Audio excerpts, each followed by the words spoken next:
Good morning, kids. So today we are going to continue the same chapter, chapter number 19, and the name of your chapter is The Earth is Beautiful. If you remember, we talked about the landforms, different landforms in the last lecture. As I told you in the very first lecture that we have three major components on Earth that make our lives easy on Earth, our lives viable on Earth. So those three components were landforms, water bodies and air. Landforms, water bodies and air. Regarding air, we also talked about atmosphere. Atmosphere, A-T-M-O-S-P-H-E-R-E, atmosphere. We talked about atmosphere. What is atmosphere? The blanket of air surrounding the earth is atmosphere. So regarding air, we talked about atmosphere. And then regarding landforms, we discussed a lot in the last lecture. I'll give you a brief idea of what we discussed in the last lecture. So the types of landforms were plains, flatlands, deserts, dry and sandy lands, mountains and hills, raised elevated land, valleys. The area between any two mountains is called a valley. Plateaus are the land that rise like a mountain but have a tabletop. Tabletop land are called plateaus, and islands are the piece of land that are surrounded by water from all the four sides. So this is what we have discussed till date. So now we are going to talk about water bodies. The second major component was water bodies. So now we are going to talk about water bodies.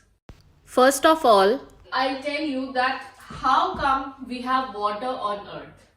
How come the water reaches us?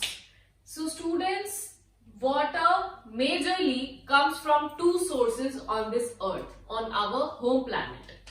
First one is snow and the second source is rains. Rains and snow, snowfall. Snow. When there's snowfall on the mountain or when it rains on the mountains, here I have shown the whole diagram.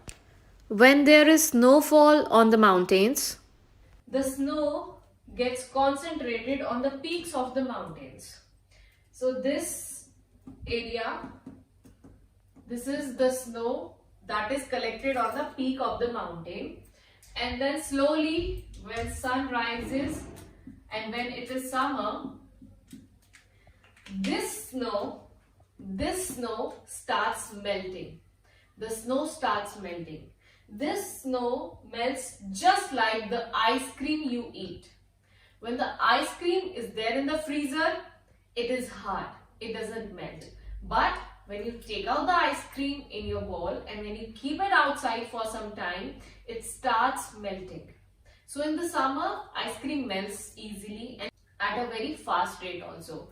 So in a similar way, the snow that is collected on the top of the mountains starts melting when the sun rises.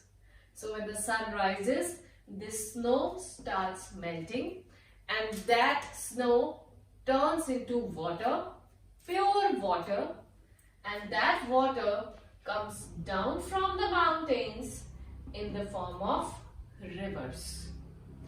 That water comes down from the mountains in the form of rivers. Again, I am repeating the process.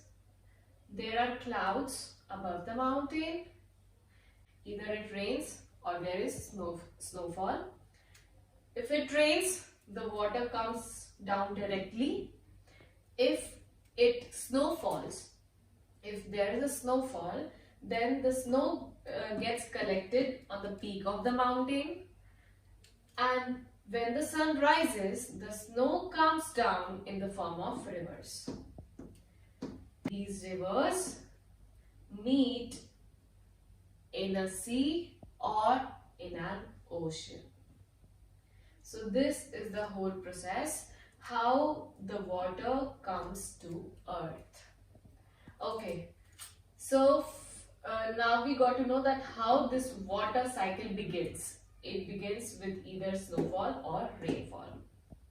So the first water body that we talked about here is rivers, then seas and oceans, and also we have lakes and ponds.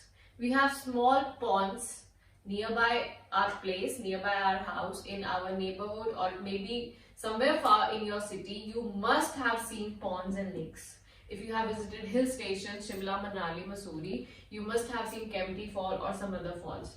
So they are also Water bodies which are coming directly from the mountain.